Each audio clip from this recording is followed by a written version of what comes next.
Hello students, so today we are going to start a new lesson from the book Honeycomb, 3 questions. The lesson 1 is 3 questions. It is by Leo Tolstoy. Now Leo Tolstoy is an English writer who belongs from Russia, and he's a very famous, very prominent writer during that times, and he has written so many good fictions, so many good stories, so many valuable stories which will teach you something. Now let's see, 3 questions. The thought came to a certain king that he would never fail if he knew three things. Now, there was a king and there was this thought came in his mind that he would never fail in his life if he would know 3 things. The 3 things were, what is the right time to begin something? Which people should he listen to? What is the most important thing for him to do?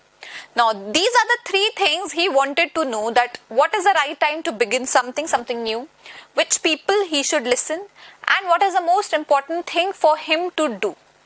Right? The king therefore sent messengers throughout his kingdom, promising a large sum of money to anyone who would answer these 3 questions. Now, the king became so curious. He wanted to know the answers of these questions desperately. So what did he do? He sent the messengers. He sent his man across the kingdom, promising that he would pay a lot of money to the person who would answer these 3 questions. Many wise men came to the king, but they all answered his questions differently. Now, there were so many people, everyone has a different thought, everyone has a different opinion. So, all of them came and they all answered in a different way. In reply to the first question, some said the king must prepare a timetable and then follow it strictly. Only in this way, they said, could he do everything at its proper time. Others said that it was impossible to decide in advance the right time for doing something. The king should notice all that was going on, avoid foolish pleasures, and always do whatever seemed necessary at that time. Now, every intelligent man came, every wise person came, and they all answered in a different way. So, but the king was not satisfied. People are giving their own assumptions, their own answers, that you should prepare some timetable, follow it strictly. Somebody saying there is not just one time to begin something new, right? Yet others said that the king needed a council of wise men who would help him act at the proper time. Counsel means he need a lot of counselors. He need a team of the counselors who would suggest him, who would advise him. This was because one man would find it impossible to decide correctly without help from others the right time for every action. But then others said that there were some things which could be urgent. These things could not wait for the decision of the council. In order to decide the right time for doing something, it is necessary to look into the future, and only magicians could do that. The king therefore would have to go to the magicians. Now, magicians means the jadugar, right?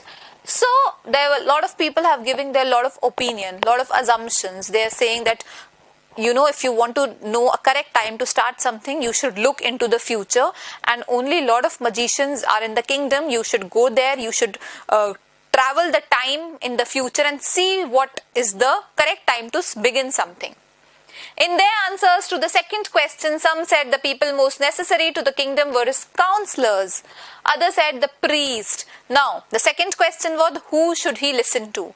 So, he said that he should listen to his counselors, he should listen to the temple priest. A few others chose the doctors, and yet others said that his soldiers were the most necessary. To the third question, some said science, others chose fighting, and yet other religious worships, right? So now a lot of people answered them differently. Some said go to the future and go for the timing. Some said that you should listen to the doctors, you should listen to the counselors, you should listen to the priest.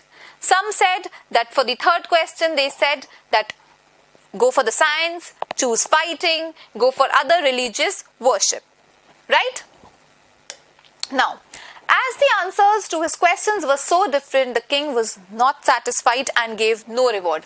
Now, the king was not at all satisfied with all the answers, so he did not give any reward to any particular person. Instead, he decided to seek the advice of a certain hermit who was widely known for his wisdom. Hermit means a person who lives alone in some forest. Hermit, who doesn't care about the materialistic world, who goes alone in the forest and live there. So now there was this certain hermit who used to live somewhere, and he was widely known for his wisdom, for his intelligence, for his witty brain. The hermit lived in a wood. Wood means forest, which he never left. He saw no one but simple people, and so the king put on ordinary clothes. Now, he doesn't meet the special people, the rich people. He meets simple people. Before he reached the hermit's hut, the king left his horse with his bodyguard and went on alone. As the king came near the hermit's hut, he saw the hermit digging the ground in front of his hut. He greeted the king and continued digging. The hermit was old and weak, and as he was worked, he breathed heavily. Now, he was so old, so he was panting. His breathing was loud. His breathing was heavy. Now, he was digging the ground. So, he greeted the king, he continued digging, and the king went up to the hermit and said, "I have come to you, wise hermit, to ask you the answer of 3 questions. How can I learn to do the right thing at the right time? Who are the people I need most, and what affairs means what matters, are the most important?" The hermit listened to the king but did not speak. He went on digging. He started digging. He was digging the ground. "You are tired," said the king. "Let me take the spade and work in your place." "Thanks," said the hermit, giving the king his spade. Then he sat down on the ground. Now, king went to the hermit. He was in ordinary clothes. He thought that hermit might not recognize him. So he went there and he directly asked the 3 questions. Hermit was digging the ground. He did not answer any questions, and instead the king asked him to help. So hermit said, "Okay, fine, you can help me." When the king had dug 2 beds, he stopped and repeated his questions. The hermit gave no answer but stood up, stretching out his hand for the spade, and said, "Now you rest and let me work." But the king did not give him the spade and continued to dig. 1 hour passed, then another. The sun went down behind the trees, and at last the king stuck the spade into the ground and said, "I came to you, wise man, for an answer to my question. If you can give me no answer, then tell me and I will return home." "Here comes someone running," said the hermit. The king turned around and saw a bearded man running towards them. His hands were pressed against his stomach, from which blood was flowing. Now, what happened was, the sun went down, it was a lot of time happened, evening came, and last night came, and the king was not satisfied because the hermit was not giving any answer to his questions. Suddenly, somebody came running and he was wounded, he was hurt. When he reached the king, he fainted and fell to the ground. The king and the hermit removed the man's clothing and found a large wound in his stomach. The king washed and covered it with his handkerchief, but the blood would not stop flowing. The king redressed the wound until at last the bleeding stopped. The man felt better and asked for something to drink. The king brought fresh water and gave it to him. By this time, the sun had set and air was cool. The king, with the hermit's help, carried the wounded man into the hut and laid him on the bed. Now, the man was very hurt, very wounded. So the king and the hermit helped him. They stopped their bleeding, gave him the fresh water to drink, and at the end, the night came. The man closed his eyes and lay quiet. The king, tired by his walk and the work he had done, lay down on the floor and slept through the night. Now, the king was very tired because he dug so much of thing, and therefore he slept. When he woke, it was several minutes before he could remember where he was or who the strange bearded man lying on the bed was. "Forgive me," said the bearded man in a weak voice. When he saw the king was awake, "I do not know you and have nothing to forgive you for," said the king. Now, the king woke up, then he realized that he was in a hut. And he saw that strange man, the wounded man, who was lying beside on the bed, and the man was asking for forgiveness. The king was surprised that, "What have I done? Or why are you asking forgiveness from me? You do not know me, but I know you. I am that enemy of yours who swore revenge on you because you put my brother to death and seized my property. Seized my property, took by force. Right? So the man said that you do not know me and I wanted a revenge on you because you are my enemy. You killed my brother and you took by force my whole property. I knew you had gone alone to see that hermit and I made up my mind to kill you on your way home. But the day passed and you did not return. So I left my hiding place and I came upon your bodyguard who recognized me and wounded me. I escaped from him and I should have died if you had not dressed my wounds. I wished to kill you and you have saved my life. Now if I live, I will serve you as your most faithful servant and will order my sons to do the same. Forgive me. Now what happened was the king was busy in digging the ground, right? He was so busy, he took the spade from the hermit, so he could not return home, right? And if he would have returned the home, what would have happened? The man would have killed this king. So he did not return home. Therefore, the man himself came behind him, and what happened? The bodyguards recognized him and they wounded him. But this king saved his life. So he was so grateful to the king that he wanted to become his loyal, faithful servant, right? The king was very happy to have made peace with his enemy so easily and to have won him over as a friend. He not only forgave him but said he would send his servants and his own doctor to look after him, and he promised to give back the man his property.